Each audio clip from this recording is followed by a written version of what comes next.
Hello guys, എന്തൊക്കെയുണ്ട് വിശേഷം? കുറച്ചായില്ല നമ്മൾ കണ്ടിട്ട്. ഇന്നൊരു സൺഡേ ആണ്, ബട്ട് ഇന്ന് എനിക്ക് ഡ്യൂട്ടി ഉണ്ട്. പകരം ഞാൻ മൺഡേ ഓഫ് എടുക്കും. ഇപ്പോൾ ഇവിടെ നല്ല ചൂടുണ്ട്, മെട്രോ ഇറങ്ങിയിട്ട് കുറച്ച് നടക്കാനുണ്ട്. പിന്നെ ആകെപ്പാട് ഒരു ആശ്വാസം, ഈ സൈഡ് എത്തുമ്പോൾ കുറച്ച് തണലുണ്ട്. ഇതാണ് എൻ്റെ ഓഫീസിൻ്റെ എൻട്രൻസ്. ഇത് റെസിഡൻഷ്യൽ, ഇത് കൊമേഴ്ഷ്യൽ.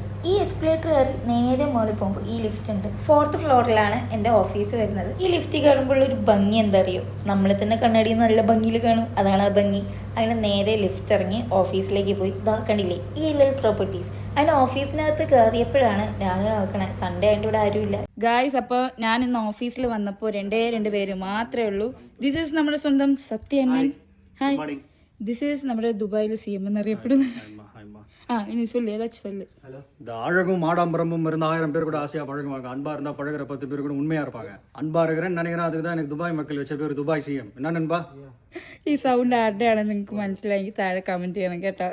ഓഫീസിൽ വന്ന രാവിലെ തന്നെ ഒന്ന് ബൂസ്റ്റ് ആവാൻ ഞാനൊരു കോഫി ഉണ്ടാക്കി കുടിക്കും. കോഫി കുടിക്കാൻ ഞാൻ എപ്പോഴും വന്നിരിക്കുന്ന സ്ഥലം ഇതാണ് കേട്ടോ. കോഫി കുടിക്കാൻ മാത്രമല്ല, ഇവിടെയാണ് ഞാൻ ഇരുന്ന് എൻ്റെ വർക്ക് ചെയ്യണത്. ഇവിടുത്തെ വ്യൂ ഒക്കെ കണ്ടില്ലേ, ബുർജ് ഖലീഫ മ്യൂസ് ഒക്കെ കണ്ട് ഇവിടെ അങ്ങനെ ഇരിക്കും. ഉച്ചയ്ക്കൊന്നും എനിക്കൊരു വീഡിയോസ് ഷൂട്ട് ചെയ്യാൻ പറ്റിയില്ല, കാരണം ഇന്ന് കുറച്ച് വർക്ക് കൂടുതലുള്ളതുകൊണ്ടാണ് ഞാൻ സൺഡേ വന്നത്. രാത്രി 8:50 കഴിഞ്ഞപ്പോഴാണ് ഓഫീസിൽ നിന്ന് ഇറങ്ങിയത്. ഓഫീസിൽ നിന്ന് ഇറങ്ങിയപ്പോൾ ഒരു ബിസ്ക്കറ്റൊക്കെ അവിടെ നിന്ന് എടുത്തു. പിന്നെ ഇതാണ് കേട്ടോ രാത്രി ഇവിടെ കാണാൻ നല്ല രസമാണ്.